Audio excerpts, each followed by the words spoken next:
spaceship. You can always tell that you need a new computer because anytime you hit record, you go 100% robot, and it's great. So frustrating. The other week, my machine hard froze for about 5 seconds, and when I went to go edit, there's like a 5-second gap that just didn't get recorded. My computer it had like a lost year. Like, it just didn't do anything. Yeah. Like, I get that warning for Adobe Flash because it's still on my computer because there's still one program that I have that isn't turning over. And so I get that warning, what is it, like every couple of days at startup saying, hey, you have Flash, uninstall or remind later. And I always click remind later, and then it locks up my computer for a moment because it's trying to pull up like these 3 websites about why Adobe is getting... It's like, I don't fucking care. It's like, I need to get into my shit. Man. Yep. It's caused a lot of issues at work, too. Oh, I bet.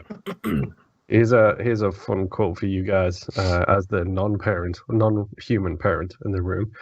Me pre-kids, I'm never going to lie to my kids ever. Me with kids, I just got off the phone with Santa, the firefighter dog from Paw Patrol, and the Green Power Ranger, and they all agree if you don't put your shoes on, they're going to have to put down another unicorn.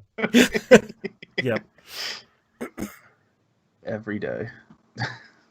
Yeah, one of my favorite parenting ones is like, my kid sees me drinking like a milkshake, and they're like, "Oh, is that yummy?" And the response is, "You wouldn't like it. It's spicy."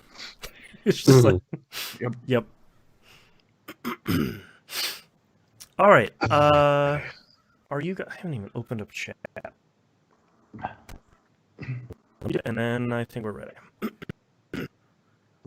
No. We need to wait for you to finish opening stuff up and have it settle down your machine so you can not be robot. Take a breather. Let's all do. Have you not learned by now to not open anything in the middle of the recording? Can't help myself.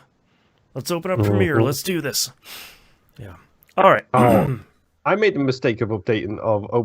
I think it was Illustrator the other day, and now Creative Cloud has decided it wants to start opening on Startup again. It's just like, great. No. I hate it. Slap. No, I told you no. God. Okay. You guys ready? Yep. Why not? Okay. Starting in 3, 2, 1.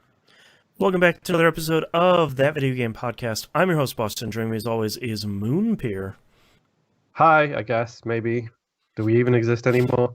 No. What is reality? We're just zeros and ones in your headphones. And the Nymph. Hello. Patreon.com/E1M1. The ones are numbers.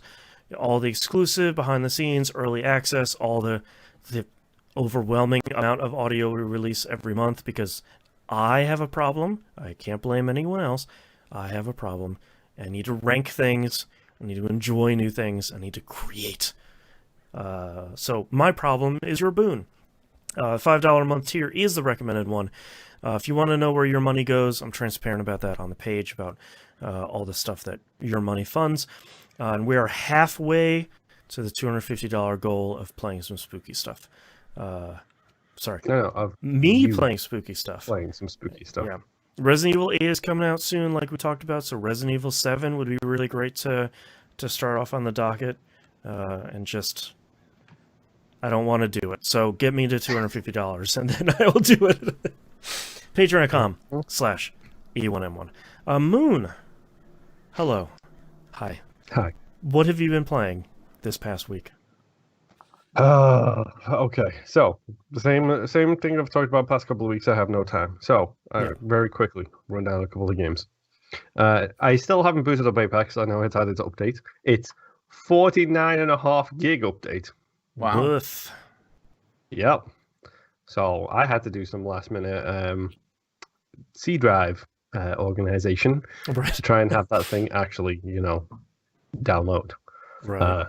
It doesn't help when I'm constantly downloading things anyway, so that probably is a mistake, but we'll see. In the process of doing so, I did download the Medium. Don't write it down, Boston. I didn't play it yet. I downloaded it too, and then thought, when am I going to be able to play that? Why? A child that... Why are you downloading it? Number 1, Bloober. Number 2, I feel like if I download it, I'm at least supporting their endeavors. Number 3, I'd like to play it. It seems like a super cool game. My kid has so many stabbing related questions lately that I don't know where I would find the time to do that. You can release stabbing related questions. You can replace stabbing related questions with haunting related questions. Right. Like, right. Why is that world suddenly on fire, and so on and so forth. Why is everything bleeding? Hey man, I don't know. Yes, I can't wait for you to play the alien-inspired game in front of her.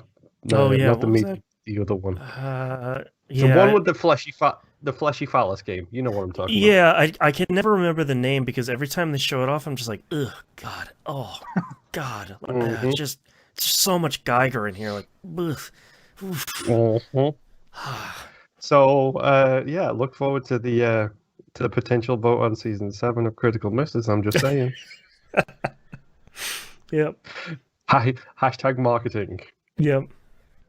So I downloaded that, and I'm not in a good headspace for it right now, so I'm just waiting to play it. It made me laugh because I was speaking to a friend of the show, Rob, about it, and it tickled me so much because he said it's about 10 hours, so it's not too bad. I can probably knock it out pretty quickly. And then I responded with, it's on a list, like really high on my list of things I want to play at some point soon. And his response was, oh no, it's on the list, with quotation marks, saying that I will probably play it in 2025, which, he's not wrong. Yeah. But also I feel slightly disrespected. It's one of those ones where it's like, you're not wrong, but also how dare you? Yes. So instead, I did go back and play 2016's Hitman. The first one? Okay. The first one. Okay. Because my partner for my birthday got me Hitman 3. It's like, cool. I've heard great things about the story of Hitman 2, and Hitman 3 picks up right where Hitman 2 left off. Where was I on Hitman 1? Oh, I was on Sapienza, like the 3rd level. Oh, wait.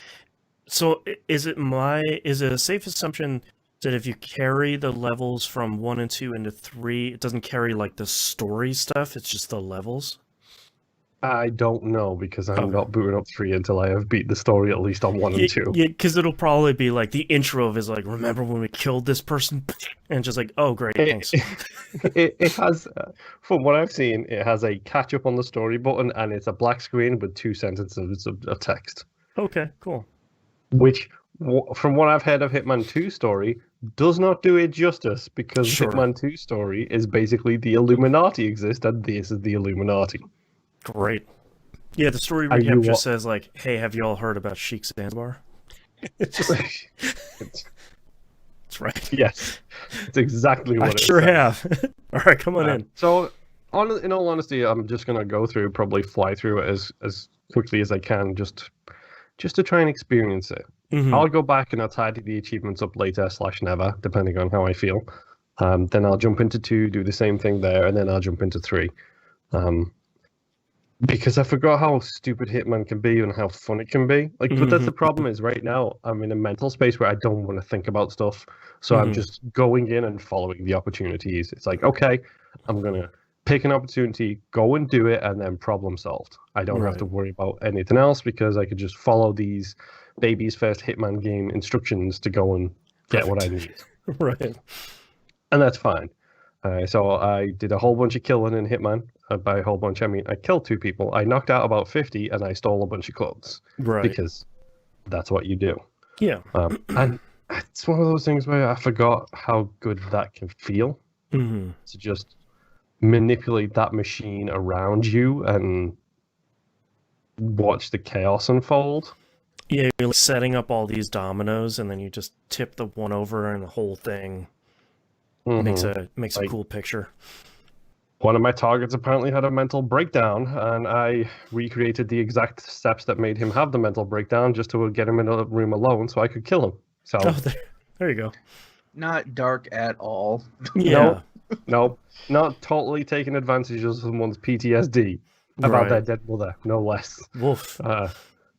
Yes. A little bit exploitative, but the dude did run a multi-billion-dollar corporation that was just taking advantage of people, so I don't care. He can go and die.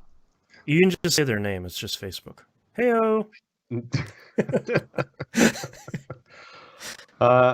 And the only other game I've played this week, and I wanted this to be a big surprise because I am playing one of Boston's favorite games of all time. Yeah, let's go. What is it? Is that honey I smell? Is that honey? No, I'm playing No Man's Sky, dude. Oh, there we go. Did you hear the disappointment in his voice when I didn't say Destiny after that? Yeah. Point? Well, I mean, you said honey, so I figured you were going to say Destiny, but... Don't worry, you'll be getting a text message from me on Tuesday about Destiny. Oh, no. Uh-oh. Why on Tuesday? The next season starts on Destiny. It's a great time to jump into Destiny when everything just resets and we're all starting at the same level. I have it installed on my Xbox One X. I'm available to help people play through. Speaking of cults. Hey. We are a collection of like-minded people that have a strict retirement requirement. So yeah, you're just drink missing this. You're just missing it on your wall. Just plaster it on your wall. That's right. In your background. Hey, you can't see most of this room. Who knows? Anyways, No Man's Sky. I do really like that game. Yes, you do. And I know Nimp is a kind of fan, kind of not fan, depending on how he's feeling on a particular week. Hey, even when the game glitches out and screws me over, I still come back and play it occasionally. So. Right. Yeah. So here we go again down the No Man's Sky hole. So wait, before you start, what's your objective for popping this back in? Because I feel like this was a game that never clicked with you through you giving it a number of like genuine attempts at it. So what's the reason we're kind of digitally popping it back in? Honestly, it's because my partner's crew were looking for something else to play other than a shooter, which is funny because No Man's Sky is kind of a shooter, but it's not. A little bit, yeah. Yeah, it's not Apex, it's not Siege. That's the main thing. Right. And they all have Game Pass. Speaking of which, if you don't have Game Pass, may I say Game Pass is genuine value for money. Yeah, just get it. I don't know why you had. Anyways, yes. So they're trying out a whole bunch of different games. They've tried Conan and Exiles and a whole bunch of other stuff. And No Man's Sky made the rotation. So I come home one day and my partner's sitting there playing No Man's Sky. It's like, is that No Man's Sky? Didn't we agree that No Man's Sky was trash and should be banned? I told you not to bring it in this house. like, you know, my house, my rules, that kind of, thing. Winners don't do No Man's Sky. Like that's right. That's right. I saw it and I was like, I know the UI, I know the planet looking the way it looks. So, is that No Man's Sky? And my partner was like, yes, it is. We'll try and get out because it's a multiplayer game. It's a multiplayer game. And wanted to give it a shot, see how it is. And it's relaxing, once you get over that initial hump. It can be eventually. You don't use the R word when No Man's Sky is involved. Once you get over that initial hump, it's relaxing. Oh, the initial hump of 30 hours, maybe. But no. Like first 30 minutes where the game tries to kill you. Which still, by the way, super sucks. That's no fun. I get what you're going for. Let's have that conversation in about 2 minutes, by the way. Boy.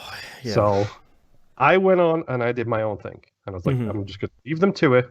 If it turns out that it can turn my partner around and decide that it is worth playing, then I will probably find something there to play as well. Sure. Later that night, I don't know what this is a quote. I don't know what they did to No Man's Sky, but I really like that game now. It's like, there you go. Crap. Got him. Crap. So the funny thing is, since it came to Game Pass, it has been installed on my hard drive the entire time since because it's a Series X game. Sure. And I wanted to see those sweet, sweet, sweet benefits. I just don't have time. So I was like, okay. So I'm going to come home from work on Friday. I'm going to sit down and I'm going to give it a shot. Now, me being me, I loaded it up, and when you start a new game, because there was no way I was starting my 1 hour into the game thing and forgetting everything that existed. Yeah. It's all different anyway, probably since the last time you played it. Yeah, exactly. Yes. Yeah. So I started a new game, and the cursor was highlighting over survival mode. I was like, cool, default difficulty. They're probably playing on that, and we can just join in at any point anyway. So I'll just start on survival mode. Oh no. So what's the big issue with the difficulty settings in No Man's Sky, Boston? You picked the permadeath one. No, I didn't. I picked survival, which is in the middle of the screen. Uh-huh. Permadeath is way on the right. Oh. What's survival then? I never play survival. Just makes everything more difficult, and I think you have less inventory. Great, that sucks. Uh-huh. Okay. There's normal, survival, permadeath, and creative. Uh-huh. So I picked survival. That sucks. And spawned into a new world. So, number one. Why didn't you just pick normal?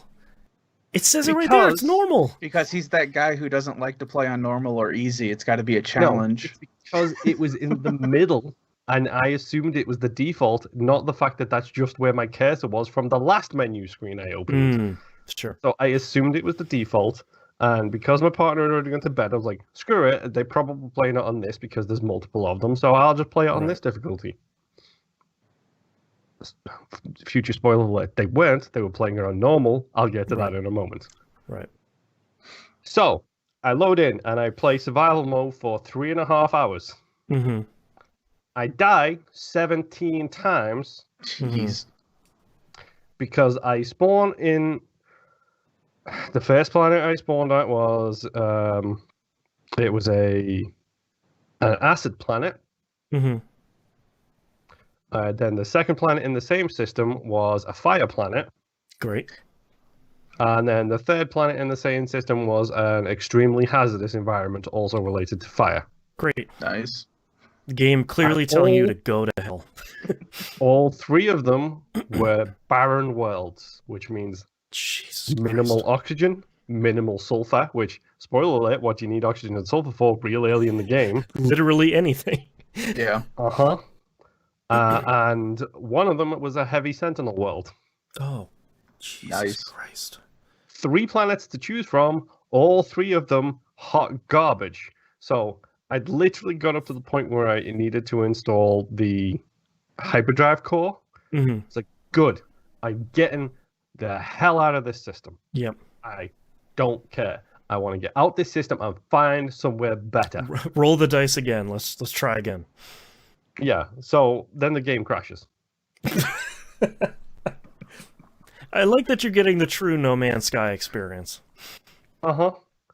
And so I was like, cool, it's past midnight. I have to be up at 6:45 tomorrow. I'm just going to go to bed. Yeah. And deal with this in the morning. Yeah. Yeah. So the next morning, I wake up, do my thing, go to work on Saturday, do the shift at work on Saturday, come home, and it's like... During the day, I Googled, can you play cross difficulty with people on No Man's Sky? The answer to that, folks, is no. Okay. Sure. So, if I'm on survival, I cannot join somebody who is playing on normal. I cannot join somebody who's playing on permadeath. It's you are playing against the people in that same difficulty spectrum. That is it. Weird, but okay. End of discussion. So it's like, cool, I have to restart the game again. Let's do it again. So I restart the game again on normal, but this time I jump straight into their world, which already has the planet they all spawn on already has 3 bases, already has them all set up. They're all in the process of getting the hyperdrive and everything else. It's like, okay, great. So I do what I did in 3 hours in 45 minutes. Yep. Because also the fun thing is the planet they're on is a minimal risk one. Number one, it's an irradiated planet, so which is great. But it's a minor radiated planet, which means there is uranium everywhere. Great. So it's like, cool. My rocket engine boosters are never going out of fuel. Never. That's great. So I do all that, and I start building up my base. And then friend of the show, Rob, is like, I saw you playing No Man's Sky. I'm just going to jump in and bring all of my end game stuff and teleport it to your system and be like, Yeah. Start giving you look at free my stuff. Yeah. big swinging D. No, I do not accept free stuff. I earn my stuff. Okay. Fair enough. Except for, without my permission, the solar panels and the teleporter he built and the batteries he built on the top of my base. Sure. Whatever. Yeah. That's fine. So he It's comes your base in. look like a redneck hobo base now with wires everywhere. No, it's Which you can hide literally them now. Yeah. You can. Yeah, it's a wooden shack that has solar panels on the top and a teleporter sticking out the roof. Nice. And that is it at the moment because I haven't researched anything at all. So I did my first jump. I got all that stuff, and then it's like, oh hey, you think you like doing stuff on planets and finding all of these missions? Well, guess what, fool? Because you just made your first jump, so here is every bit of DLC starting story content right now. It's like, now I've got to find Atlas. Now I've got the singularity to learn about. Now I've got this to do, that to do. It's like, here is 7 main missions. Pick which one you want to do, and I'm just like, are you serious right now? Like, are you genuinely serious? Because this is horrifying to me, who likes to tick one box at a time. Yeah. Well, now you have 7 storylines to tick the box one at a time, or do like I do, just don't do any of them. Yeah. Just don't even look at the quest log. Yeah, the quest log doesn't even matter for me. This is the thing, like, as you can tell, I'm torn on this game because all of the hardships I've just talked about, quote unquote hardships, let's face it, all of that BS I'm dealing with, but at the same time, it's like, I like just landing on a planet, mining a bunch of stuff, figuring out some things, and then boogieing on away. Yeah. That's where I live in No Man's Sky. We're like, ooh, I land on a planet, I go, ooh, okay, next one, pew. Like, and it's all just like keeping my engines fueled long enough to explore another planet, and by that I mean about 5 minutes. Mm-hmm. I don't know. You eventually run into some cool looking stuff. Like, there was a planet that I had never seen before. I think it was called a fractured planet, where it basically had like these stained glass things all over the planet. That was super cool. Yeah, that was pretty sweet, and it was even cooler at nighttime. And that was the first and only time I've ever run into a planet like that. Yeah. M found one of those and discovered it recently, and it's like a silver, golden, copper planet as well. Yeah, nice. So that's pretty handy. I did just get a fleet carrier thing, whatever they're called. Nice. Yeah. I just got one of those, so now I'm at the point where it's like, do I continue with this story, or do I just spend 26 hours building out my fleet carrier and ignoring all bases? Mm-hmm. Just know that whatever you pick, it's going to be resource intensive. 100%. It's going to suck, and you're not going to get anywhere fast. I know. I feel like you should do a little bit of all of that stuff to figure out, like, for me, every time they're like, all right, go back and build your base, I'm like, no, because that stuff really sucks. I know so many people really like it, but like, that's the last thing that this, like, my character wants to do is like get tethered to anywhere. It's just like, no, I gotta explore the stars. Like, I gotta keep on moving. And every time it wants me to build, it's like, no, please, this stuff is so boring. See, all I did for mine was I have a main base in my starter system, and every time I get into a new system, I just build a teleporter, or I use a teleporter at the space station. But if I find a planet that has materials that I need for something, I'll put a portal there. That way I can just go back and forth, and then I'll label them. That way I don't have to remember why I have this planet. That's mostly because I have those 9 storage containers, which they updated, so that way you have all these slots and they all hold like 9,999 of everything. So it makes it a lot easier. It's an inventory management nightmare, but it makes it a lot easier. 100%. Also, it's worth mentioning that the freighter has you can like basically build a base on it, which I kind of like. I like that, but it's too. Like I got a thing that lets me teleport items from my ship to my person. It's great from any range. And then today it stopped working. No Man's Sky. Sure, why not? Whatever, kind of thing. And like, I'm trying to figure out what I want to do. Like, I don't know. Like, The thing I'm struggling right now with is I don't have any inventory space, like on anything I own. I'm still using the basic ship, the basic exosuit. I've got a decent mining tool, but that's only because that's the one thing I've spent my credits on so far. There's 7 different types of currencies, it feels like, and I don't know where each one is useful and each one isn't. Oh, God, I never remember. Yeah. Like, it's... So let me give the you... game has problems. Let me give you one early game tip that is going to help you a lot. Every new space station you run into will always have a very... It starts out very cheap and then it gets expensive. An exosuit expansion slot. So every time you go, there's like that guy that has like a hologram exosuit thing next to him. Interact with that. You can spend a little bit of money to get another slot. And if you're like me and you're aggressively exploring, you can expand your exosuit really, really quickly. Okay. But yeah, this game is complicated. It does 0 tutorials at all. Decent enough now, but still not good enough, like, to the level that you want it to be for a game that's got this many systems. Yeah. Which, honestly, Elite Dangerous was guilty of that as well. Elite Dangerous was dog awful for tutorials too. Well, and one of the storylines in the game, I don't remember which one. I think it might be not the Atlas one, but the Artemis one. I think that is like the tutorial quest line where it'll have you go find Artemis and talk to him, and then it'll be like, okay, now's time to build a base. Now it's time to recruit a bunch of people and start a farm. Like, I think that one's the one too that starts to give you blueprints for items to upgrade your ship and your gun and stuff. But I wish the game was a little bit better, saying like, if you want to continue the tutorial, pick this one, as opposed to here's 7 storylines. Go find the center of the galaxy, I guess. Yeah. Is that the same storyline that gives you access to the Singularity? I believe so. I don't remember. I ignore all that stuff. The only thing I remember about the Singularity is once you go through it, it opens up a whole other quest line. Yes, it does. It opens up like 9 other quest lines to be completely honest now.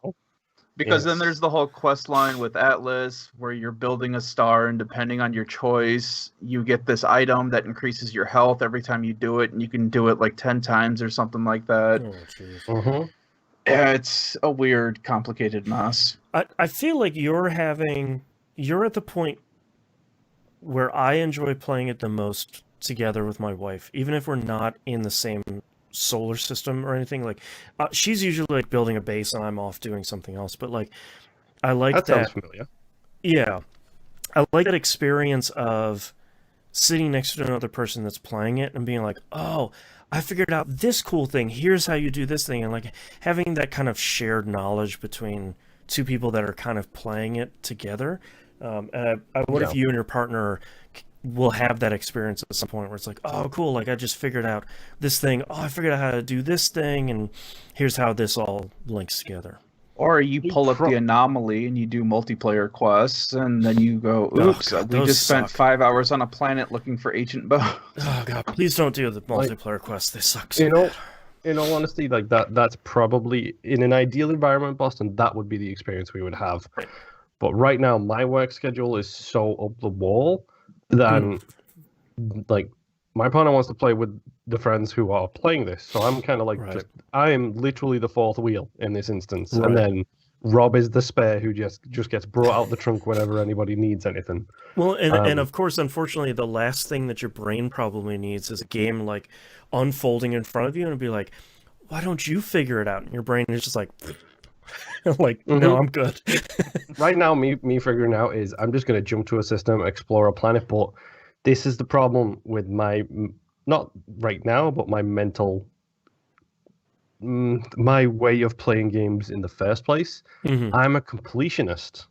Spoiler alert, 500,000 gamer score. I am a completionist. I like checking those boxes. Right. The problem is, for every single planet I land on, there's a bajillion boxes to be checked, and I don't want to be tied to that one planet for the next 20 hours so I can make 0 progress. Well, and the thing, too, is completing all of that stuff for each individual planet gives you so few resources that it's almost never worth it. Yeah. which is So sort of good and bad because it's like you don't have to worry about it, but if you do it or you do it by accident, it's sort of like, cool, I got like 2 nano whatevers. Great. Thanks. Yeah.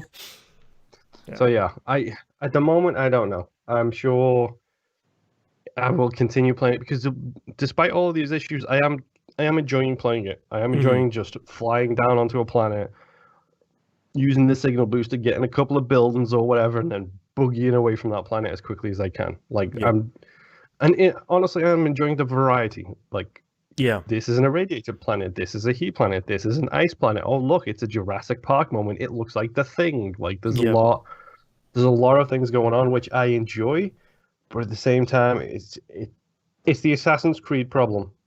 It's you have given me an overabundance of choices to make of which way I want to play this game or what I want to do right now. Right.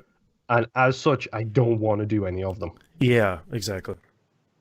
So honestly, right now, it's probably a good game for me just because it allows me to get in, land on a planet, mine a bunch of resources, realize I don't have any warp fuel, figure out how to build that again, because I've already forgotten 9 times.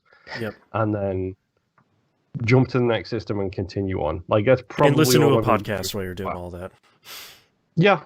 Or chit chat with people who I'm in a party with. It'll be one or the other. It's so perfect for just like, I don't really need to hear the game, so I'm listening to some music or some podcasts, or I'm gonna hang out with my friends or whatever. Like, it's really good for that. I'm glad you gave it another shot. I'm glad that you are feeling slightly more warm towards it.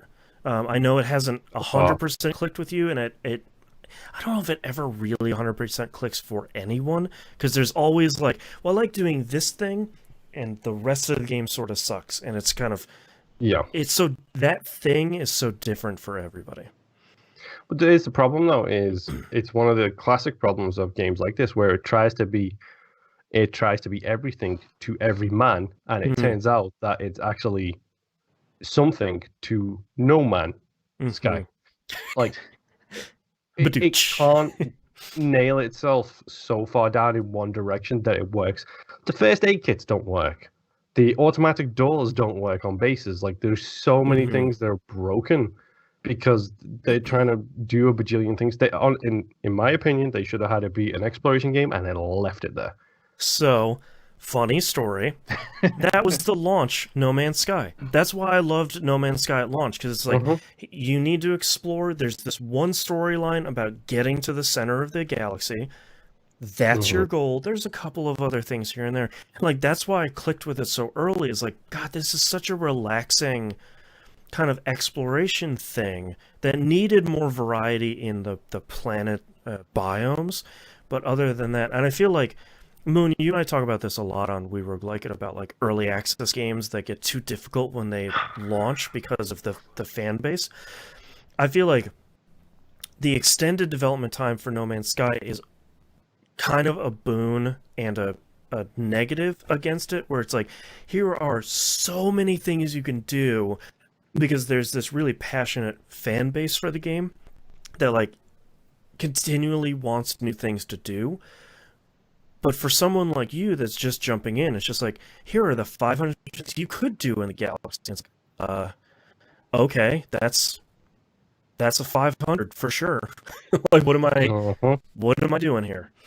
Well, and the bigger problem too, it's also really easy to get sidetracked from what you were doing, because if you're trying to do one loop, like you want to build a bunch of antimatter, okay, well, you have a loop that you need to do, but to continue to do that loop, there's another loop that you need to do, and to keep that loop up, there's another loop that you have to do, and it just keeps expanding to the point where you're 5 systems out, you don't remember what the hell you were doing to begin with, and then you realize that you're out of antimatter, and that's what started this whole thing. And you're like, oh, right, crap. Yeah.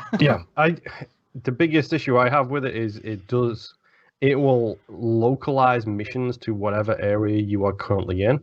Yeah. So, for example, I was doing some of the Atlas missions, and I was on the second system I traveled to. And then for whatever reason, I completed one of the missions and then jumped back to my home system so I could just grab something or build something at home base. I think I was probably getting uranium. And then it started the next mission while I was in that system and then pointed me to an objective in that system rather than the previous one I'd just come from. Yeah. where I was actually doing the quests. And that's caused an issue with the language one because I am really getting good with the Gek language now. Mm-hmm. And now, because of the system I was in when one of the quests ticked over to the next one, now I've got to start learning the robot language because the mission's in the robot language star system, which I literally know no words of. And it's just Oh, like, sure. great. So you're telling me to start from scratch with a new language right here because of this. Okay. Sure. Fantastic. And thankfully, anything really critical in the game that you need to know, like the narrator will tell you, where it's like, oh, I'm talking to this person and they're saying X, Y, and Z. So you don't need to know the language for really critical stuff, but for like just talking to people, like you got to pick up that stuff pretty slowly for all the 3 or 4 languages. Mm. Yeah. But yeah, it's fine. I will continue to play it for a while. We'll see if No Man's Sky destroys me or not. Yeah. Yeah. Is that your last game? Yeah, that's pretty much all I've been playing. A lot of No Man's Sky. Nimp, take me away from this hellhole. I will.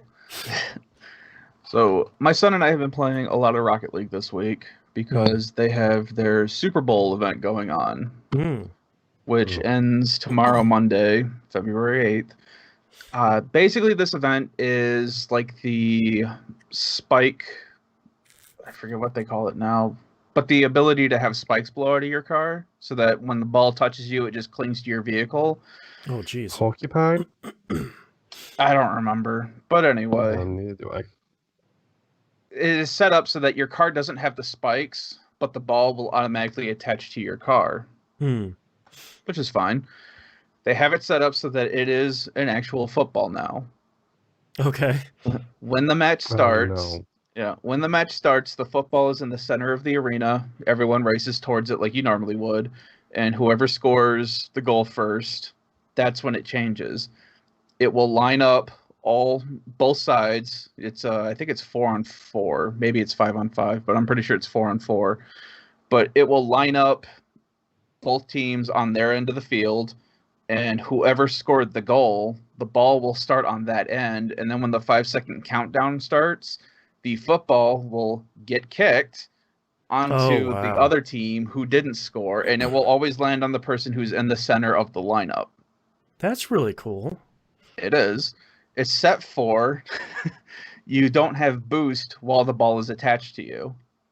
Oh, interesting. Which is okay. Everyone else does have boost, and it's continuously charging at a slower rate. So you can use up all of your boost, and then it will build itself up. And it still has the boost pickups on the field, so you can do that too to help get you that boost as well. Yeah. The only thing that sucks is that the ball is so massive on top of your car that it will ghost the football so that you can see. But that doesn't help a whole lot. Right. Because it takes up so much of your screen. And any car... It kind of feels a little janky with how it determines what car touched the football, because any car that touches it, it will just stick to them. And there have been times where you'll have like 5 cars merge at the same point, and all of a sudden this one person who was kind of there but not really, all of a sudden has the ball, and nobody knows where the ball's at because the guy who has it decided to drive off. He doesn't realize that he initially has the ball. So they're going in their direction, and everyone's going in the direction that the ball was going, and it's kind of a weird chaos. They also have it set up where you cannot drive all the way up the wall like you can normally and onto the ceiling. You get to about the halfway point, and they've painted it kind of up to the halfway point, which I didn't understand what that was for. I just thought it was part of the arenas. But it shows you on the wall that once you go past that line, it calls an out of bounds, and the ball just drops from you. And it just slowly drops down. Yeah. So that's cool. There's just, until you do it, and until you've played this mode a couple of times, it's not really pointed out that that's a thing. Yeah. So the first time I played it, that was the first thing I did, was when I had the ball, I started going up, and all of a sudden it just yelled at me for being out of bounds, and then I didn't have the ball anymore. Right. And I didn't really understand until I noticed that all of a sudden there's a line on this part of the arena. I was like, oh, okay, I guess that's what we're doing now, so we'll just keep going with that then. Yeah. But it's all right. There's a lot of douchebags playing right now. Yeah, well. Yeah, are Hey, you that's- really only surprised? Hey, that's Rocket douchebags League. to me because it never fails that anytime I get the ball, when it gets kicked off to me and I'm the center, somebody from my team rushes me and then jumps over me to grab the ball, and then they go and then they lose the ball because they were impatient. And of course, whatever. they're quick chatting. Nice save, nice save, nice save. It's like, come on. Yeah. God, you guys suck. I actually yelled at my son a couple times because he's done it a couple times to me. And I threatened to ground him if he did it again. Yeah, like you don't have to have this console, kid. Well, and that was kind of my thing. It's like, dude, like there was once that I had a goal. I was on goal. I was driving it into the goal. Oh, and that was the other thing. They changed the point system too, so that if you drive it into the goal, you get 3 or 4 points, and if you manage to fling it into the goal, you get like 2 points. Oh, that's fun. So yeah, your scores are going. We had games of like 56 and 12, Jeez, which isn't a normal Rocket League. Oh, no. so the Browns were playing. Good to know. Yeah. But anyway, there was one time when I was driving it into the goal, no one was around me, and all of a sudden my son comes out of nowhere, hits me, gets the ball, and then he misses the goal. Oh, God. And then the other team scored because they brought it all the way back. And I'm just like, what were you doing, man? I had this. Right. But whatever.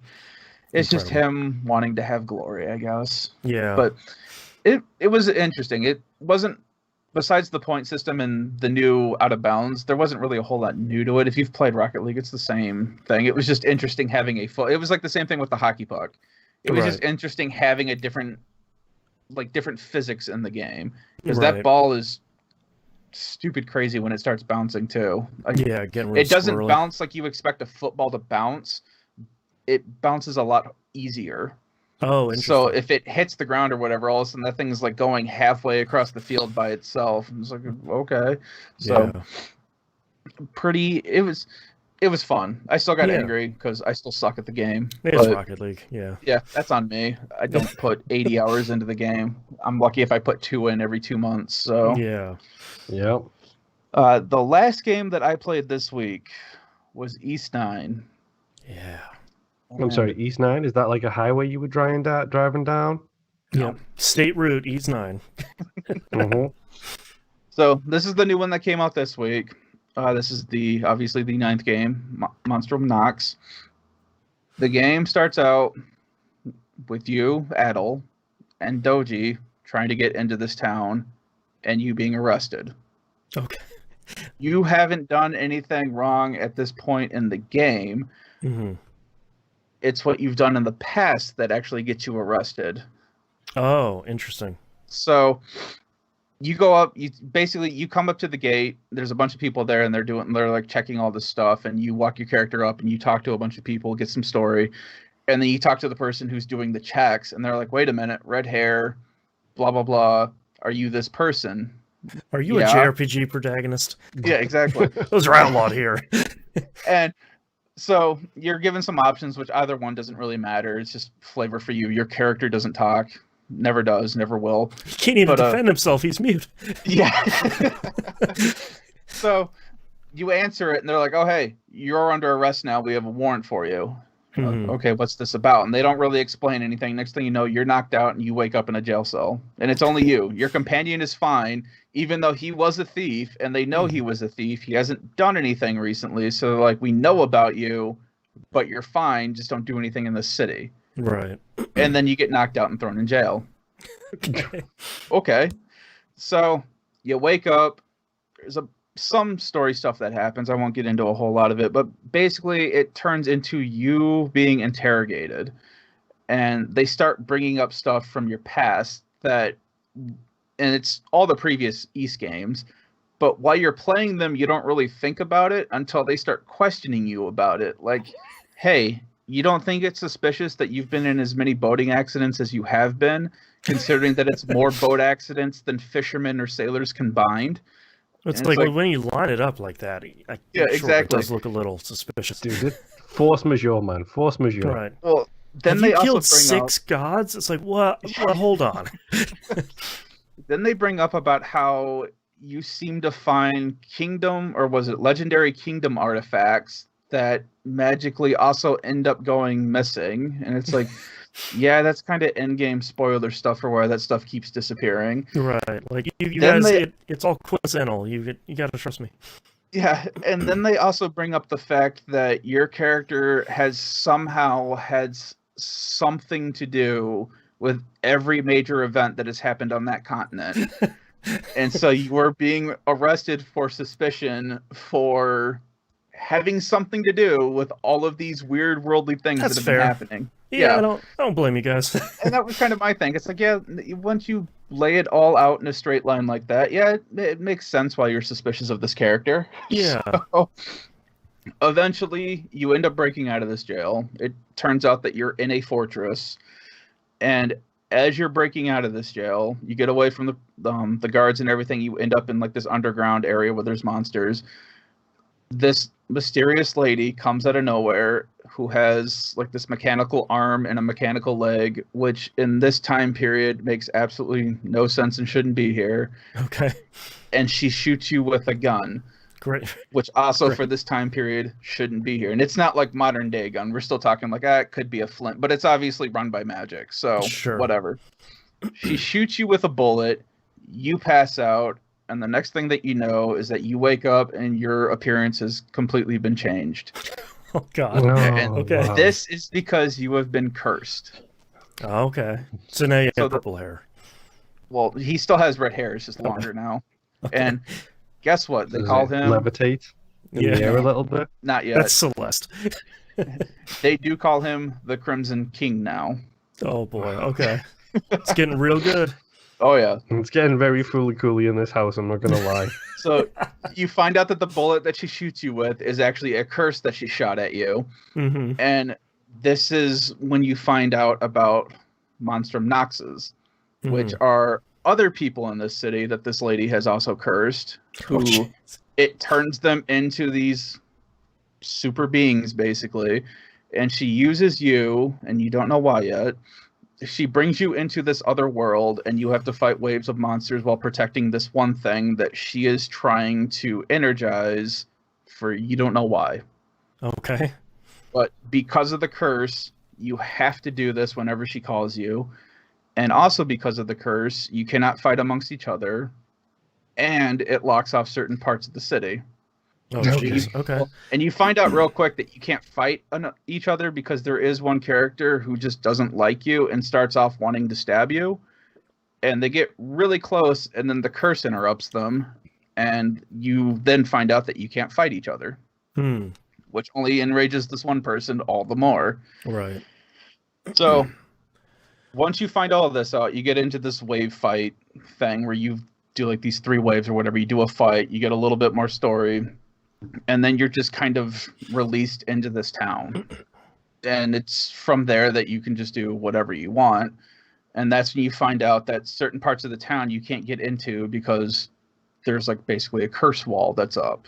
And the only way to get by that is you have to do certain things within the world that will enable you to fight a boss. Once you beat that boss, it will open up that area of the city, so on and so forth. Right.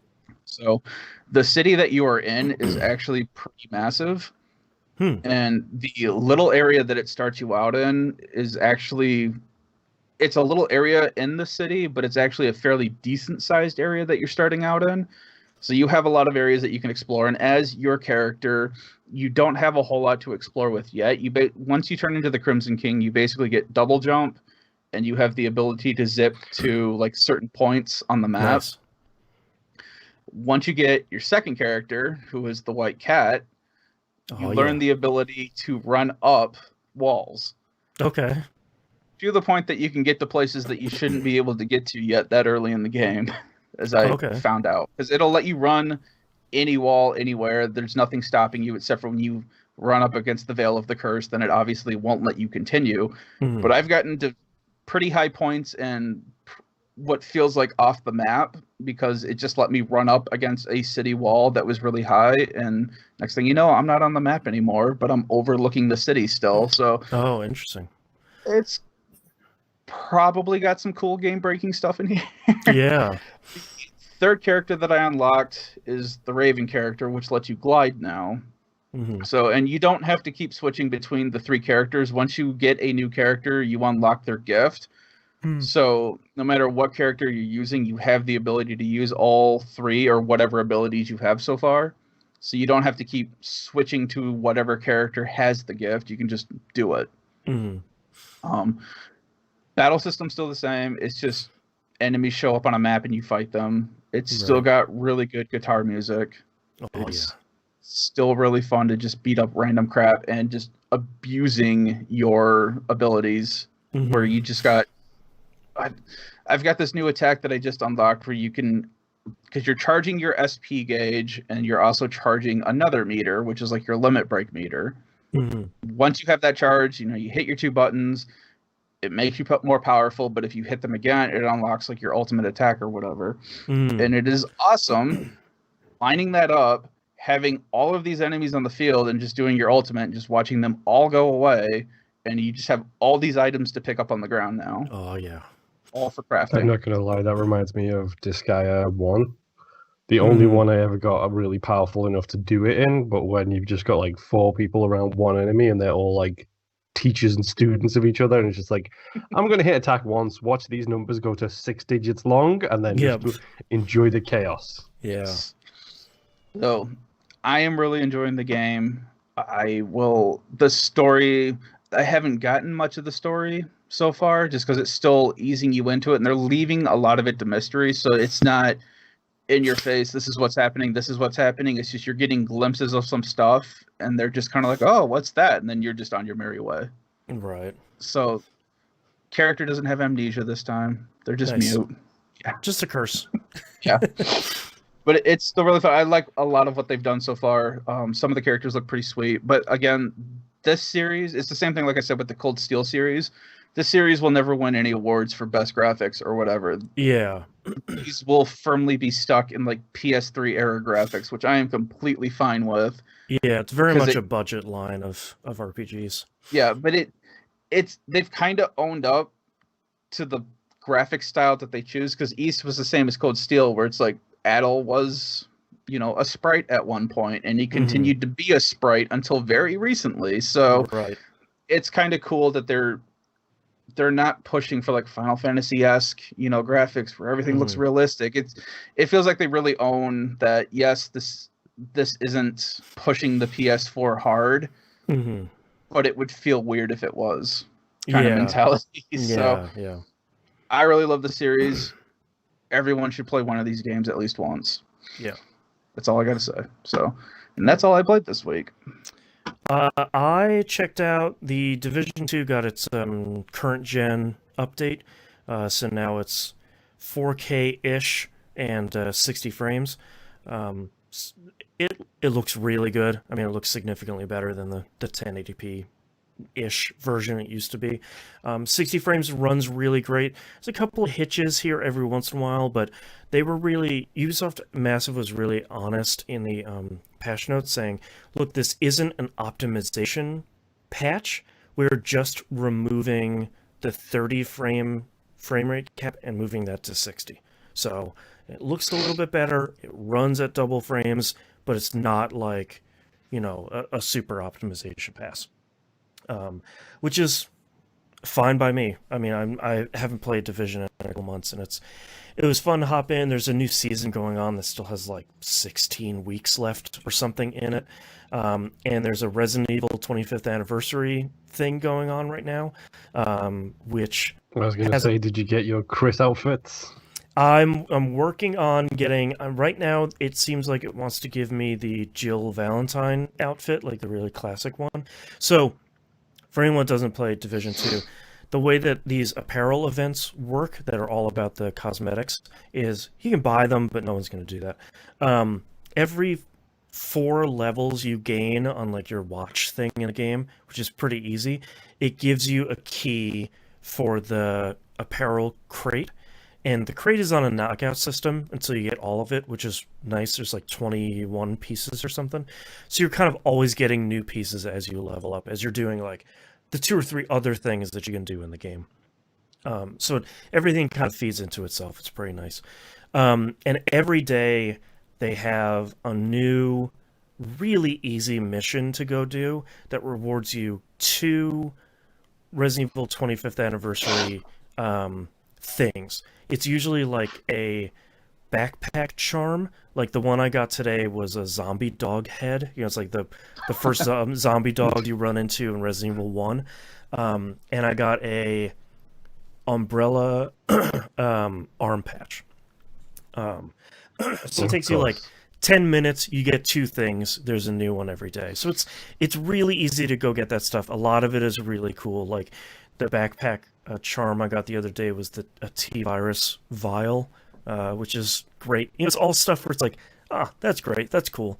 So it's that's a lot great, of fun. that's cool, and maybe a little bit out of sorts in the current climate.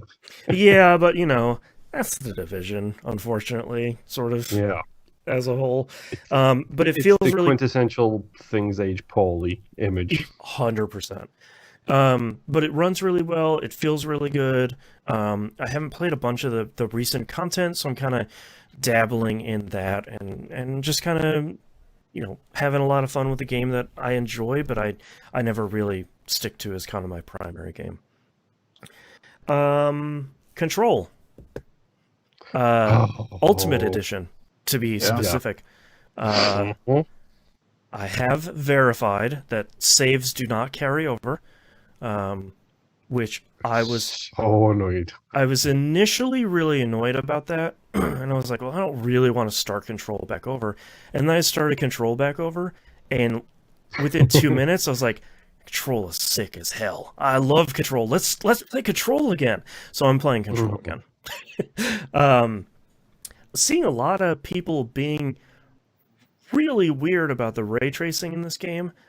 I am playing performance mode, which is 60 frames without ray tracing. Seeing a lot of people being like, well, that's the dumbest thing I've ever seen. You have to have ray tracing. I was like, yeah, ray tracing is super cool.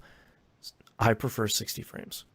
So that's the way I'm playing it. And God, Control is so good. Like, Control is immediately like so good. And There's a reason, didn't it take Game of the Year on yours and my lists that year? Yep. Can't remember if it was on NIMS or not. I know it was close up top, but I can't remember. It might have been like number number 2. Yeah. But yeah, Control is.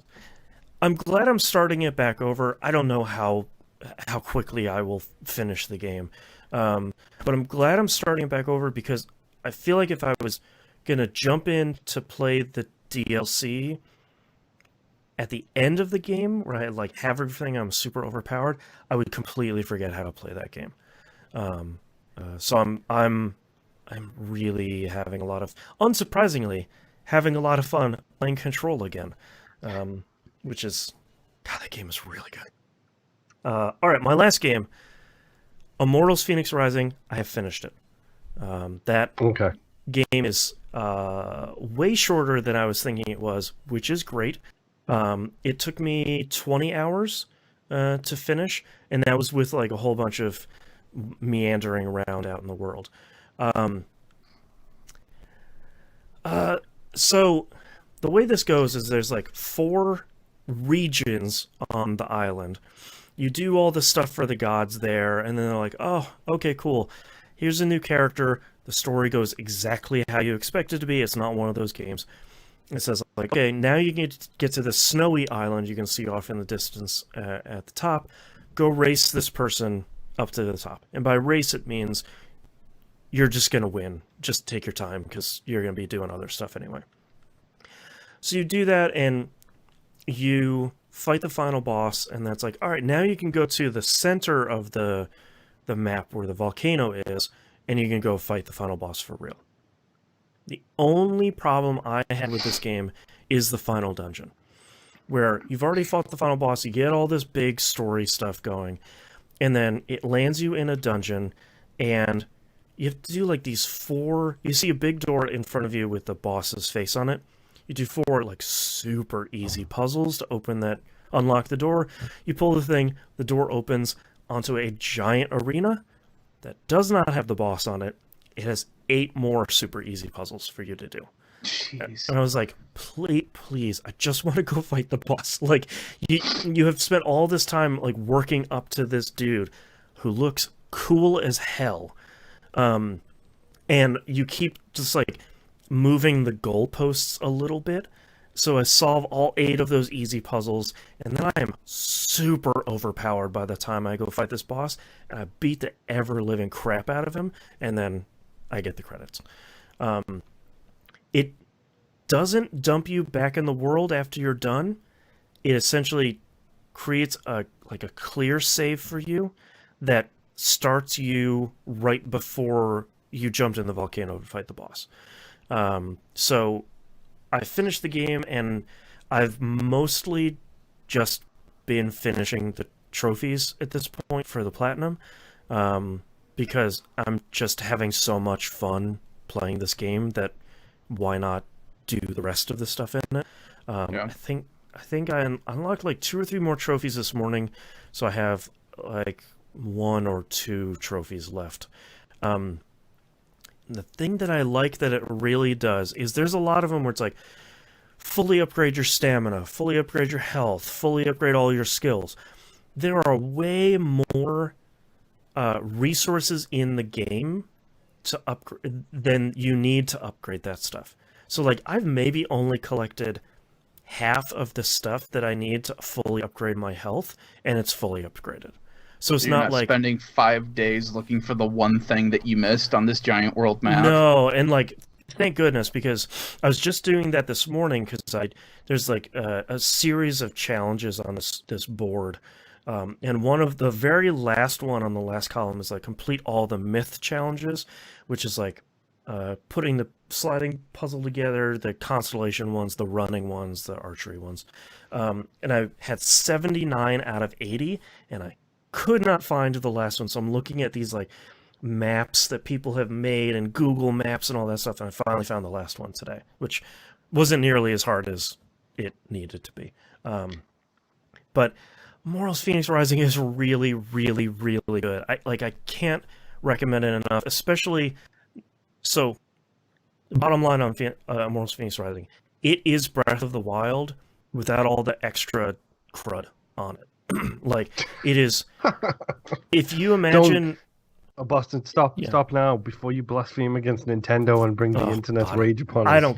Hey, Breath of the Wild is a fine game that is not the best game on the planet. Let me just lay that out for everyone here. It's a good game, but it's not like here's the best game. Anyways, so imagine like Breath of the Wild. If you had like 4 of the regions in Breath of the Wild, that's the entirety of Phoenix. And then they just hacked it full of stuff. And all of that stuff is really fun to do, and all of that stuff is really close to each other. So it's a lot of like, well, I picked up this one thing, and I can see on my mini-map that there's like 3 more interesting things around me to go to. So it never really feels overwhelming. You don't really need to do 100% of it. The only thing that is rubbing people the wrong way that I really get is the humor, and especially the narration with Zeus and Prometheus. That's kind of Prometheus is telling Zeus a story about Phoenix's. He's telling a tall tale about your character's exploits on this island. So they try to make it funny, and either if you're a kid, it is probably very funny. If you don't mind the humor, it's probably harmless. And if you do mind it, just kind of turn the voices down and like listen to music or listen to some podcasts, because the story is going to go exactly how you think it will, and it kind of doesn't really matter that much in the end. Yeah. I wasn't there for the story. I was there for, hey, I'm having just a lot of fun playing this game. It is a fun time. It's not super serious. It's not super difficult. You get really overpowered really early, and that was just a lot of fun to do. They did come out with the first set of DLC, which apparently is just like a bunch of the essentially Breath of the Wild shrines, which is probably something I'm not gonna buy because that's not really what I'm there for. New Gods or whatever. Yeah, yes, I think that's what it's called. Yeah, My son was telling me there was something that released recently for it. Yeah, it's like the first. If you look at the season pass, I think they're going to put out like 3 expansions, and this is the first one. So I'm hoping the other ones are a little bit more detailed than just like here's more shrines, because that's fine, but not for like 15 or $20. But I can't recommend Phoenix Rising enough. The name is still dumb, but it is a really great time. I think it's kind of really what I needed, which is just like this kind of blue sky, fun, open world Ubisoft game that wasn't. It's like never super taking itself overly seriously. It's just a good time. I haven't played a game like that in a while. That's not like a live service game or a super serious and like a misery simulator. It's like, nah, man, here's just a fun thing to play. Here's a fun video game. So I super appreciate it. And the price on that thing has been tumbling, so you can kind of get it for like $30 pretty much everywhere, which is even better. But that's all I'm playing. Let's take a break. Yep.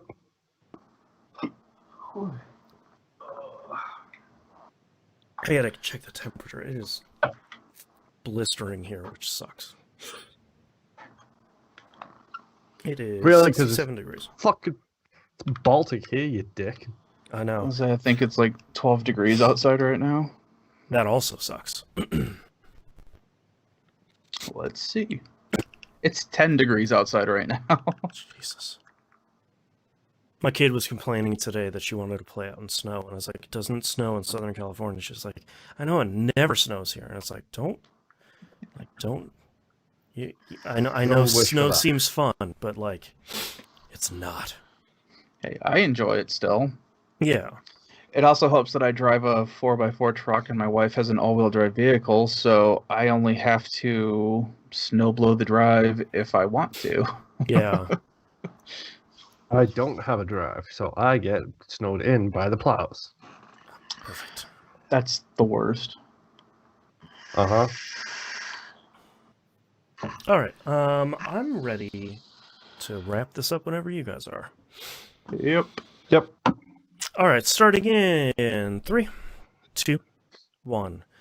Let's talk releases for the week of February 8th, 2021. Super Mario 3D World plus Bowser's Fury comes out on the Switch.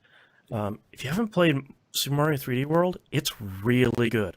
It is a very good game that also has some pretty difficult optional stuff, which is kind of the stuff that I like Nintendo's doing with Mario games, where it's like the regular path is really pretty straightforward, but as soon as you kind of veer off that path, you get into some really tough platforming stuff. So, and Bowser's Fury seems pretty neat. So, very interested. And Little Nightmares 2 comes out PC, Switch, PS4, and Xbox One. Apparently, current gen console versions might be coming later this year. People seem to be really excited about this, and I feel like I completely missed the game, even though it seems like something that's would be in my wheelhouse. I never really heard anyone talk about the first one, and since the second one, I've heard everything about it. Mm-hmm. So I don't know if it was one of those things where it came out, no one really knew it, and then it's slowly gained more, popularity, or what happened. Yeah, I'm surprised that so many people being like, "Yeah, they're making a sequel to Little Nightmares," and I was like, "Oh, okay, you guys all really like that. Okay, interesting." All right, let's move on to news stories. Gearbox has been purchased by the Embracer Group. You, like me, might be saying, "Hey, Boston, what's the Embracer Group?" And the answer of that is THQ Nordic. Okay, I thought it was people who wear those Free Hugs t-shirts. No, that's a different lowercase e on that Embracer. That's essentially Koch Media and THQ Nordic smushed together with another name that isn't THQ. So you can essentially treat them like THQ Nordic, including the 400 medium-sized studios they have purchased in the last 6 months. So they added another medium-sized studio here with Gearbox at $1.37 billion. That's the Borderlands money talking right there. Yeah, this is an interesting one because I feel like when you looked at Borderlands 1 and 2, especially 2, I feel like that had like a 1-to-1 attach rate between the game and the season pass. Like, especially us, we were like, oh, yep, we gotta get the season pass. All the DLC is great. Like, we're getting season pass 2, season pass 3. Like, all this stuff is really great, and just that game is really great. I feel like 3 came out, and everybody that played it was sort of like, it's fine, but I think I'm done now. Yeah. So I'm wondering how well sales-wise that game did for them. Some of their publishing stuff has worked out really well, like Risk of Rain 2 is doing really well. They have one other hit that they published, I don't remember. But yeah, I feel like when someone comes at you with a dollar amount that ends in a B, you sort of say like, yes, please. No matter how much they probably didn't want to be purchased, that's not even a magician can say no to this amount of money. It'll be interesting to see if Embracer does anything with them. It seems like any of the purchases that THQ Nordic has done, they've sort of just left them alone. A lot of like what we're seeing Tencent do, where it's like, yeah, we just want some of the money that you're gonna make, and we bought you for a reason. Just keep doing that thing.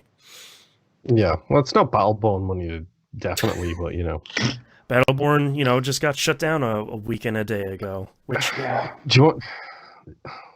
I'm perusing the Gearbox website right now to try and figure out what games they have. Literally, the only thing I can see on there is Borderlands, maybe Homeworld, and the Brothers in Arms franchise. Because on their gamers page, they still promote Battleborn. They still promote Samba de Amigo, Aliens, Colonial Marines, Halo, Tony Hawk's 3, Half-Life, and I'm pretty sure they weren't core developers on Half-Life. I'm pretty sure they just helped out with some stuff. They made Blue Shift. They made one of the like quasi-official DLC packs for their first. Blue Shift, Counter-Strike, Opposing Force. Oh god, yeah. I want someone to write a book on what happened between Bungie and Gearbox in Gearbox porting Halo 1 to PC. Because Bungie... Randy Pitchford happened. Yeah, because like... would be my guess. Even in like the last year or two, Bungie has been like, hey, don't forget, never working with Gearbox again. It's like, wait, what happened? And they're like, I don't even want to talk about it. It's like, yeah. Okay. Interesting. Come on, dude. You know it was a Pitchford thing. God, yeah, that guy, I don't know. He probably walked into like Bungie's office. I was like, "Here, guys, I'm going to show you how I'm going to make this game great on the PC," and then showed them like high-res composite, and was like, "Look, it's magic," and then left him. and then like, get out, Randall. Jeez. Oh man! All right, I'm gonna skip our next news story. Mass Effect Legendary Edition coming May 14th, 2021. It's coming out on PC, on Steam, and Origin, alongside the PS4 and Xbox One versions. Both PS4 and Xbox One versions are forward compatible, so and that essentially means they'll have the patch for the current-gen consoles when they launch. Laundry list of new things here: 4K support, HDR compatibility, remastered character models and improved textures, as well as improvements to shaders, VFX, lighting, shadows, depth of field. Pre-rendered cinematics have been upgraded, and controller support has been added to the PC edition. If you look at the side-by-side, especially of Mass Effect 1, it's a significantly different looking game. And it was interesting to see BioWare come out and be like, we know, we loved how Mass Effect 1 looked too, but in improving the whole suite of games, we had an opportunity to kind of redo the first game. So we rehired the art director of the first game and had him repaint all of this stuff that we upgraded to make sure that it's all cohesive across the entire game. So I thought that was really interesting that they came out right off the bat and was just like, I know it's very different, but we didn't just like replace the textures and call it a day. Like we kind of did a more holistic thing. Did they say if they changed the mechanics of the first game at all? There is a huge list of things that they have changed from the first game. It is what they're saying that they're doing with the first one is essentially bring the gameplay and like the UI and mechanics and stuff like that into line, or at least as close as they can without losing the spirit of the first game, to 2 and 3. So it's not just like, here's this unique first game, and then 2 and 3 kind of exist by themselves as a different thing. Like taking cover, squad management, inventory management, driving the Mako, like all this stuff is kind of revamped. So it should be a much smoother experience. They did say 2 things are not making it in, though. One is Mass Effect 3's multiplayer, which, as we talked about last week, was really good. Pretty understandable why you wouldn't want to spend all that time essentially redoing that for probably not a lot of people to play it. And the other one is Mass Effect 1's Pinnacle Station DLC won't make it in. Apparently, when BioWare went to go look at the source code for that, it was corrupt. So they went to the porting studio that they used to port it to certain platforms. It was corrupt over there, too. So, which, of course, is like a thing that we see happen to a lot of games that are now old, which, unfortunately, the Mass Effect trilogy is old now. But they had said that they looked to see how much work it would be to recreate Pinnacle Station, and it was a lot more work than they were expecting. Also, Pinnacle Station wasn't that great. Like, it's not like Shadow Broker or Citadel big hold ones. on. You mean you don't want to go and do a stupid arcade, like fun arcade on a space station thing again? I'm fine with that. Yeah, Get that thing out of there. It's like if they were to say, like, oh, Shadow Broker for Mass Effect 2 isn't coming in, it's like, pump the brakes. Like, delay this however long you need to put that back in. That's fine. But Pinnacle Station doesn't make it in. That's okay. But so far, a lot of this looks really good. I'm really excited to see the reviews that come out for this. And it has been a lot of years since I played the Mass Effect trilogy, and I feel like if this is kind of a solid package that runs well and has all this stuff in it and it works correctly, it would be a pretty easy thing for me to say, like, all right, yeah, let's go through all 3 Mass Effect games again. Let's do this. We'll see. We'll see here in 3 months. It's coming up pretty quick. And last news story here, Google Stadia internal studios, quote, winding down. Vice President and GM of Stadia, Phil Harrison, says this change includes closing of the company's internal development studios and entertainment. Before we hit the second half of this news story. Yeah. Super unsurprising. Because when things get hard for Google, they give up.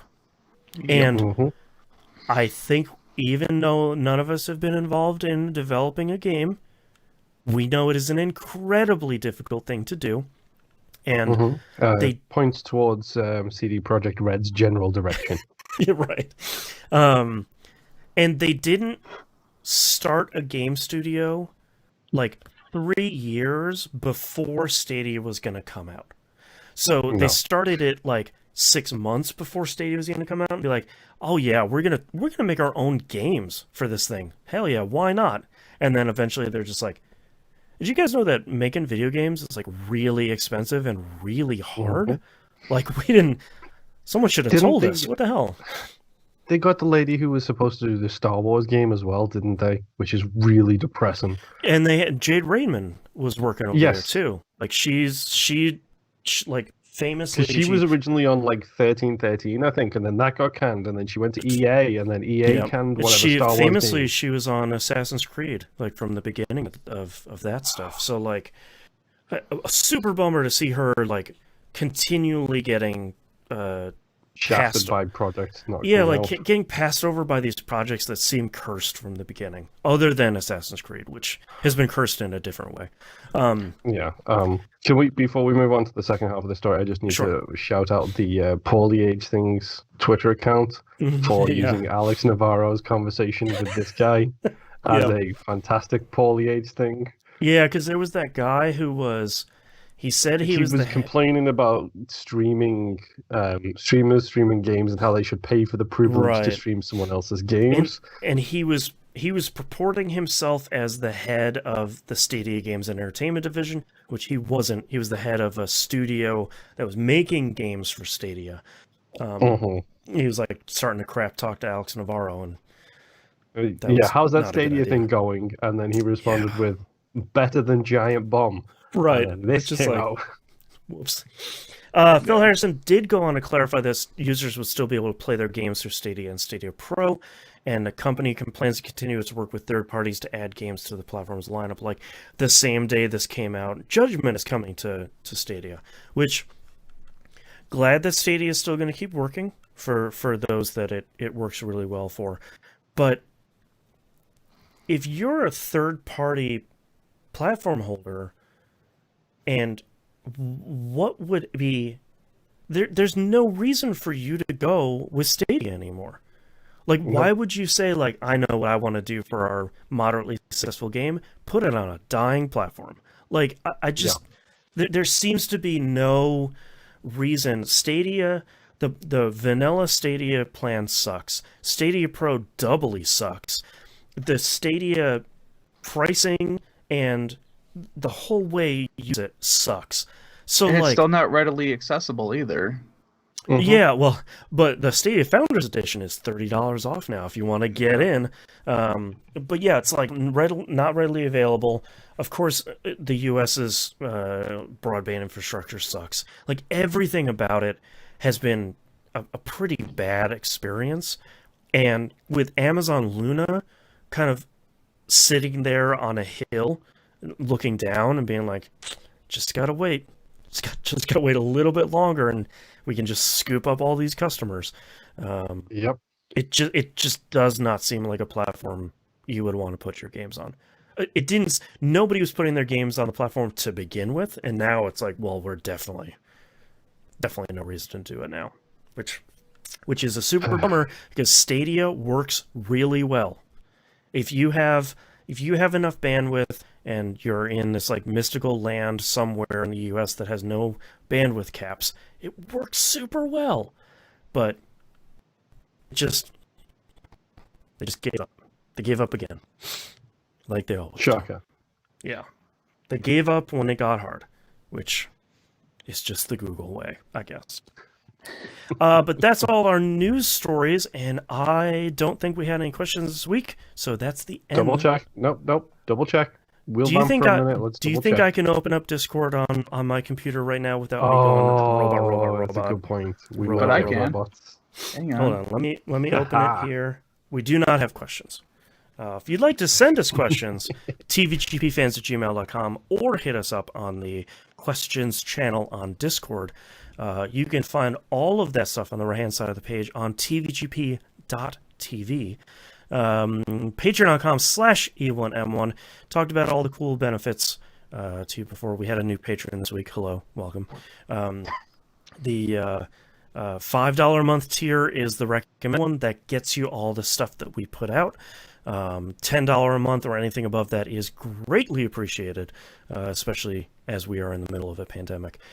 Again, if you want to see where your money goes, I'm really transparent about all the numbers and all the stuff on the page. I don't want to say like, oh, it goes to hosting, wink. I bought 20 new games this month. Nothing like that. I spend my own money to buy dumb stuff. I spend your money to keep this podcast up. If you want to give us, a couple of grand a month, that's fine. Boston can just buy me a new computer. 100%. 100%. So patreon.com/E1M1. We only have like 2 more weeks to do our game club game, which is Late Shift by Whales Interactive, not Whales Interactive. It's only like 45 minutes, and it's super cheap on everything. You should really go play it. You probably haven't played an FMV game in a while, so I can't spoil how I feel about it. yeah, we're close enough that that I don't want to. I can just recommend. It's very short, so you're not going to be losing a lot of money or time if you don't like it, but I bet you'll like it. And don't forget to check out Critical Misses. We just wrapped up season 5, the experience of season 5. We're gonna do something a little bit different for season 6, which I'm very excited to undertake. We roguelike it. We got a brand new game that really loving on the show that we're doing right now. And I think that's all the shows we do, all the ranking. Do you think? You've forgotten one. I probably have. Yeah. Dynamic soundtrack, dude. Dynamic soundtrack. Yeah, I have the skeleton of season 3 all done. I've got some of the script written. It's just, if I could get any time in my life to do something, that would be great. All right, that's our episode for this week. Thank you very much for listening. Yeah, pumped enough. Let's go. Yeah, we'll see you next week. Bye. Yeah. Bye. All right. You could just start teaching your daughter how to edit, and everything would probably go smoother. I wish.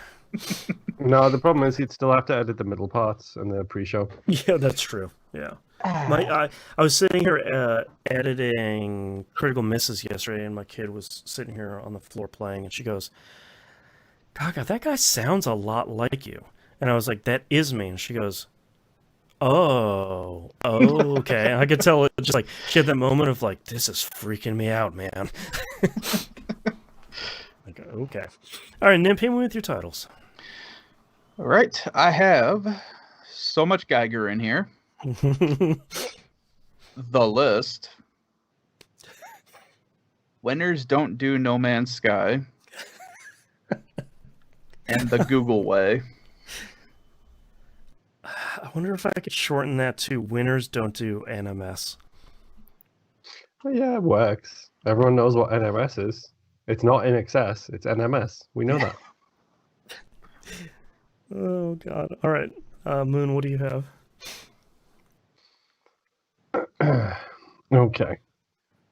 Fleshy Phallus. Probably gets vetoed. The List. Stole a bunch of codes. It's Facebook. Speaking of cults, Just Drink This. And Winners Don't Do No Man's Sky. I have. There's a couple more for Nimpo. I did see him writing, so I didn't write them down. I have. There's so much Geiger in here. State Route Ease 9, The List, and Winners Don't Do No Man's Sky. Winners Don't Do NMS, I think. Yeah, I feel like that's the only thing I'm fighting on is should we spell out No Man's Sky and have it just be like one of the longer ones, or should we say NMS? I sort of don't feel strongly either way. I think verbally you say No Man's Sky. I think textually you write NMS. Yeah, that works. Okay. Because then it doesn't break any feeds with this length. That's what he said. I've only broken the feed once, and that's because I dared to accent Pele's name correctly. Mm-hmm. For the episode titled Pele Station, which is still really good. Yep. Yeah. All right, let me know when you guys are ready. I got something. Continuing the wheelhouse of stupid. That's just our show. Yes.